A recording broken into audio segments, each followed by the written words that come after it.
नमस्ते। मैं Pradeep Kumar Sharma maths class में आपका स्वागत करता हूं।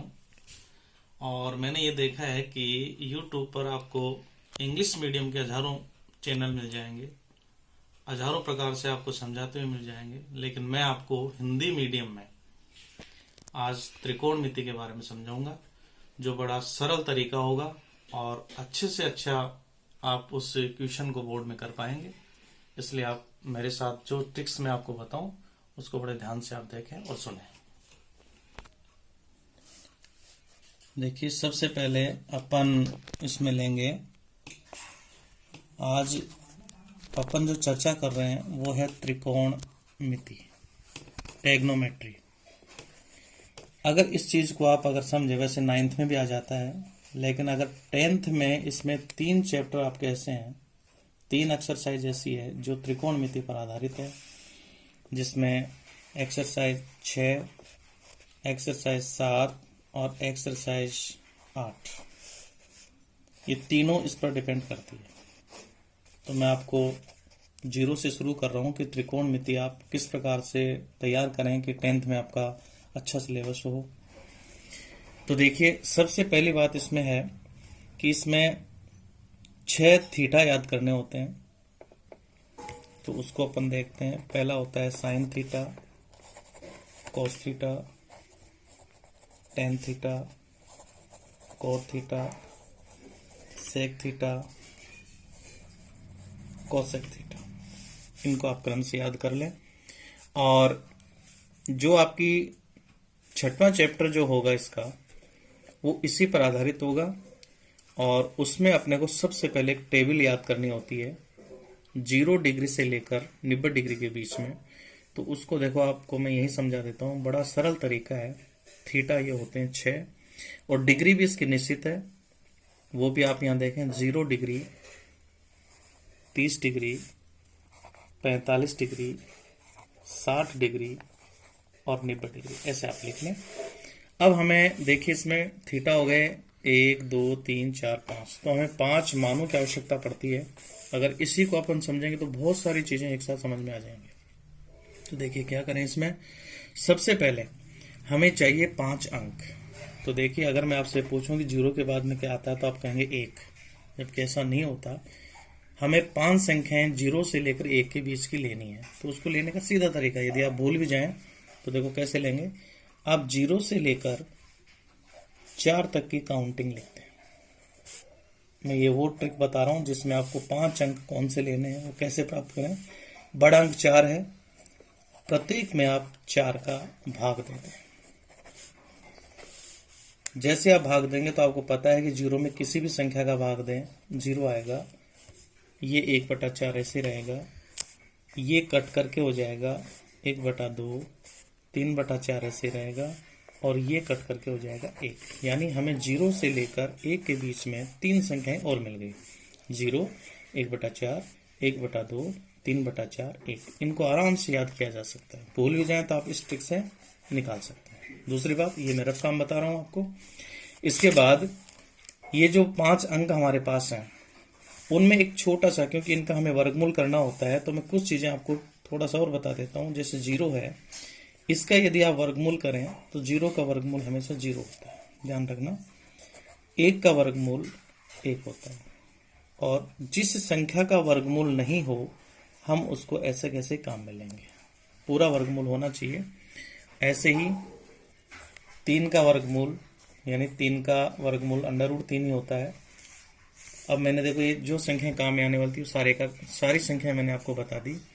ऐसे ही 4 का जो वर्गमूल है वो 2 होता है, यानी 0 का वर्गमूल 0, 1 का वर्गमूल 1, √2 यानी 2 का वर्गमूल √2, 3 का वर्गमूल √3 और 4 का होता है 2। इस प्रकार से हमें इनका वर्गमूल करना होता है। अब यदि आप इसमें सारणी में मान निकालने चाहें तो देखो, हमारे पास संख्या आई है, ये 4 संख्या यानी 5 संख्याएं आप याद रखें। वो नहीं याद दिला दूं। 0, 1, 1/4, 1/2, 3/4 और 1, 1 2 3 4 5 हो गए। यदि हम इसका वर्गमूल कर दें इन सारी संख्याओं का यदि वर्गमूल कर दिया जाए तो साइन का मान मिल जाता है। तो इन मानों को अपन वर्गमूल करते हुए प्रत्येक डिग्री के नीचे लिखेंगे। 0 का वर्गमूल 0 होता है, 1/4 का वर्गमूल 1 का वर्गमूल 1, 4 का होता है 2, 1/√2 यानी 1 का वर्गमूल 1, 2 का होता नहीं है तो √2 लिखेंगे। 3 का वर्गमूल √3 और 4 का वर्गमूल हो जाएगा 2 और 1 का वर्गमूल 1। ये पूरे साइन के मान मिल गए। अब यदि हम इसको दाएं से बाएं लिखेंगे तो कोस के मान मिल जाएंगे। तो उधर से शुरू करें 1, फिर लिखें √3/2, फिर 1/√2, 1/2, 0। इतना होने के बाद में अपन ये जानते हैं कि ऊपर वाले मान में हमेशा नीचे वाले का भाग दिया जाता है। तो इससे पहले मैं एक बात क्लियर कर दूं, यदि आप 0 में 1 का भाग देंगे तो ये आएगा 0, लेकिन यदि 1 में 0 का भाग देंगे तो ये अनंत आता है, जिसको गणित में इस प्रकार से लिखते हैं, जैसे उल्टाट लिखा जाता है वैसे लिखेंगे, इन्फिनिटी, यानी अनंत हो गया। अब ध्यान दें, 0 में यदि मैं 1 का भाग दूंगा तो ये आएगा 0।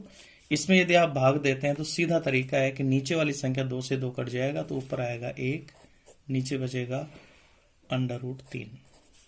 ऐसे आप इसमें भाग देंगे तो 1/√2 का 1/√2 में भाग जाते ही 1 आ जाएगा।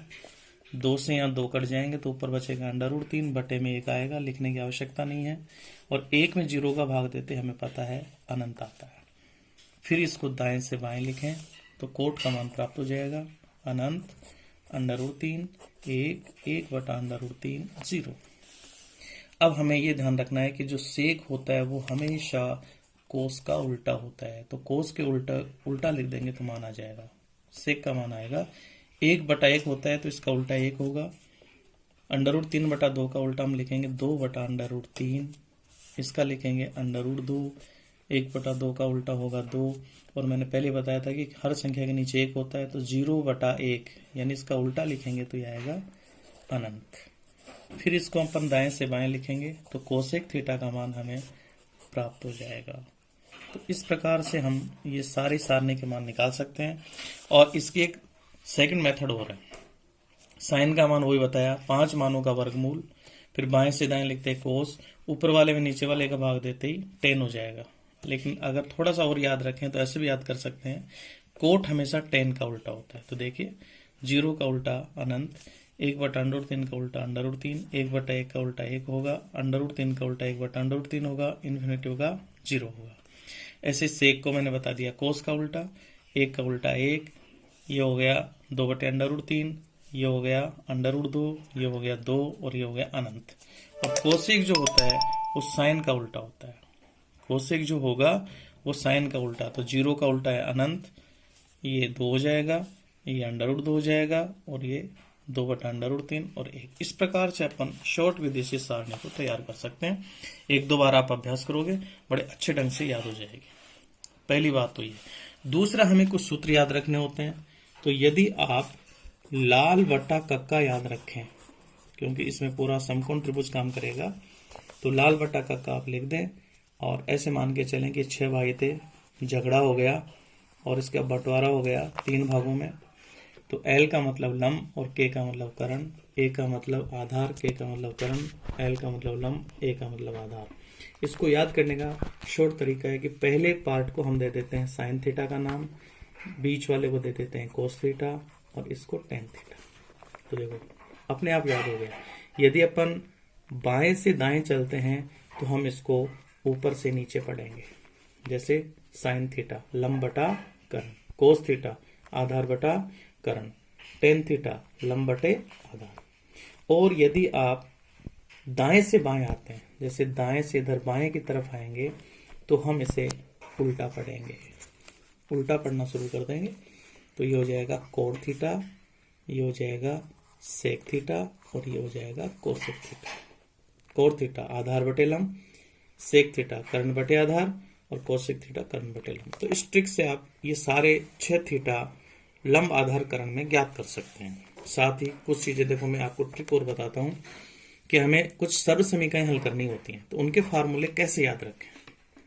देखिए इधर सारणी पर ध्यान देना आप। मैंने आपको क्या कहा कि टेन थीटा का जो मान होता है वो कैसे निकलता है, ऊपर वाले में नीचे वाले का भाग, यानी साइन में कोस का भाग। तो देखो एक नया सूत्र बन गया, टेन थीटा बराबर हो गया साइन थीटा बटे कोस थीटा। अब इधर देखिए, मैंने कहा था सेक थीटा कोस का उल्टा होता है, तो देखिए सेक थीटा जो होगा वो कोस का उल्टा, यानी 1 बटा कोस थीटा। ऐसे मैंने कहा कोसेक थीटा साइन का उल्टा होता है, तो देखो कोसेक थीटा का क्या फार्मूला हुआ, 1 बटा साइन थीटा। और एक हमारा बच गया कोट थीटा जो टेन का उल्टा होता है, इसको अपन लिखेंगे कोस थीटा बटे साइन थीटा। तो इस ट्रिक से इनको याद कर सकते हैं। और मूल रूप से 3 सर्व समीकरण होती हैं। 3 सर्व समीकरण यदि हमें याद हो जाए तो त्रिकोणमिति का 10th कक्षा का पूरा पार्ट पूरा हो जाता है। तो उसको तीनों को अपन याद कर सकते हैं। इनको तो आपको याद करना होगा, sine square theta plus cos square theta बराबर 1 होता है। दूसरा 1 प्लस टेन स्क्वायर थीटा बराबर सेक स्क्वायर थीटा होता है। और तीसरा 1 प्लस कोट स्क्वायर थीटा बराबर होता है कोसेक स्क्वायर थीटा। ये थोड़ा मैंने स्पीडली आपको समझाया ताकि सारे सूत्र एक साथ हो सकें। तो आज मैंने जो इस वीडियो में बताया उसमें सारणी बनाना, सारणी के मानों को कैसे लिखते हैं, कौन कौन से 5 अंक आप याद रखेंगे, ऐसे साइन थीटा कोस थीटा से लेकर कोसेक थीटा के सूत्र क्या होते हैं। यानी जो समकोण त्रिभुज होता है उसमें यदि अपन ये 90 डिग्री का कोण होगा, इसको यदि थीटा लिया जाएगा तो थीटा हमेशा, थीटा के सामने हमेशा लंब होता है और 90 डिग्री के सामने हमेशा कर्ण होता है। तो ये नीचे अपने आप आधार बच जाता है। और यदि हम थीटा चेंज कर देते हैं, एक बार ध्यान देना, ये 9th कक्षा तक आ जाता है। यदि आपने थीटा, जैसे ये लिखा ABC, पहले मैंने इधर लिखा था ABC, मैंने B को थीटा माना था। अब की बार मैं C को अगर थीटा मानता हूं तो C के जस्ट सामने यहाँ आधार नहीं होकर के होगा लंब, और 90 डिग्री के सामने कर्ण, और ये हो जाएगा आधार। तो इस प्रकार से लंब आधार चेंज होता है, बाकी कर्ण नहीं होता। इस प्रकार से आप इसमें काम में ले सकते हैं और याद कर सकते हैं।